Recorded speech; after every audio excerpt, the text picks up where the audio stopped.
Welcome, students.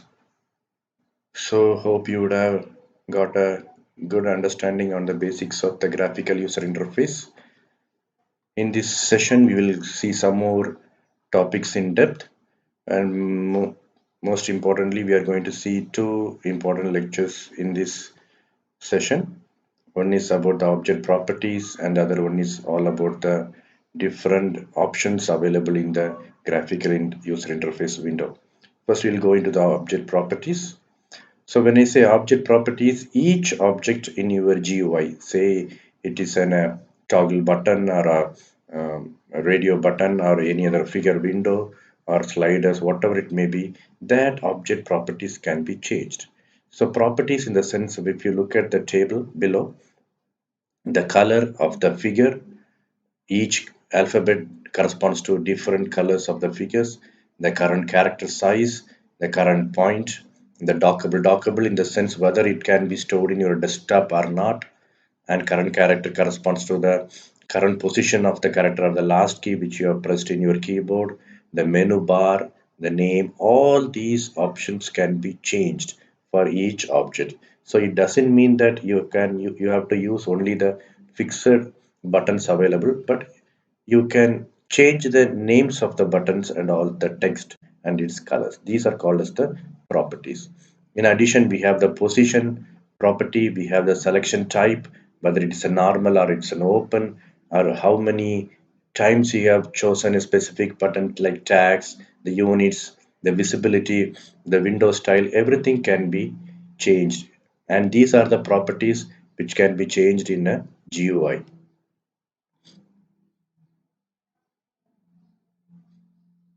Some of the other controlling operations are the background color callback. So whenever you have a specific operation to be made, that callback can be changed accordingly. And whether you have need to have a bigger font size, and these are all the basic properties which you can make use of. The font weight, whether it is bold, normal, or underline, or whatever it may be, all those things can be changed. Similar to the background color, we can also change the foreground color, which will give a nice impression on the GUI which you are generating. Ultimately, the idea is to impress your customer to make sure they you continuously use the website, and also the option should be user friendly. The maximum, the minimum, the position, the horizontal alignment, all the values, the number values which you are specifying also can be changed. Now we go to the graphical user interface components. This is the second topic in this today's lecture class. We have the static text fields, the edit box, the push buttons. Then we have the toggle buttons, we have the check boxes, radio buttons, pop-up menus, list boxes, and sliders. First, we'll see about the static text field. When I say static text field, it is all about the text which cannot be changed.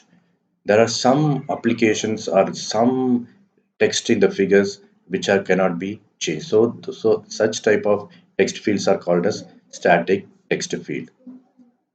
Edit boxes. When I say edit boxes, if you need some text to be changed, then you can make use of this edit box and change the text.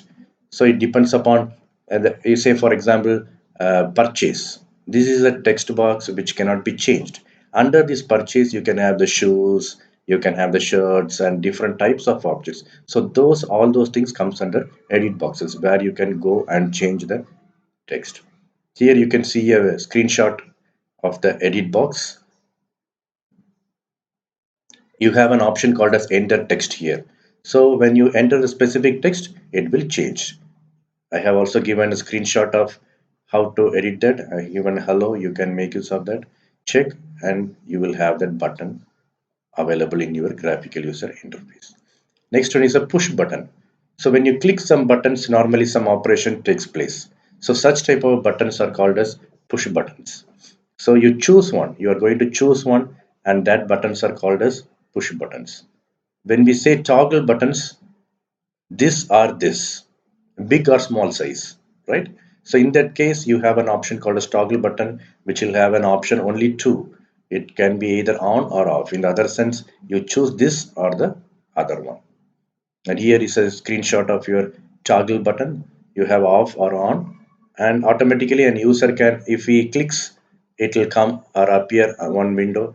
If we do not click an another window, only two options will be available for toggle button. But when you go for your push button, some operation will be taken care by the callback function.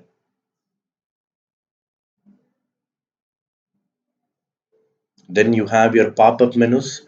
So when you press something, there may be another screen or window opening. Do you want to proceed? Or some people have purchased the same products. Do you want to continue or purchase this? So that can be also written in the form of written in this graphical user interface. The next one is your list boxes. What are the options you have?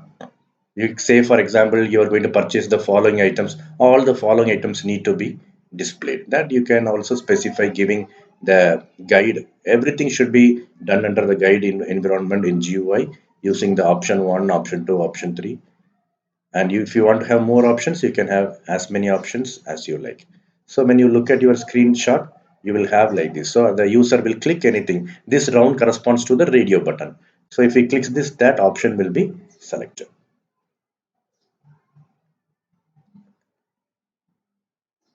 So then we have the sliders.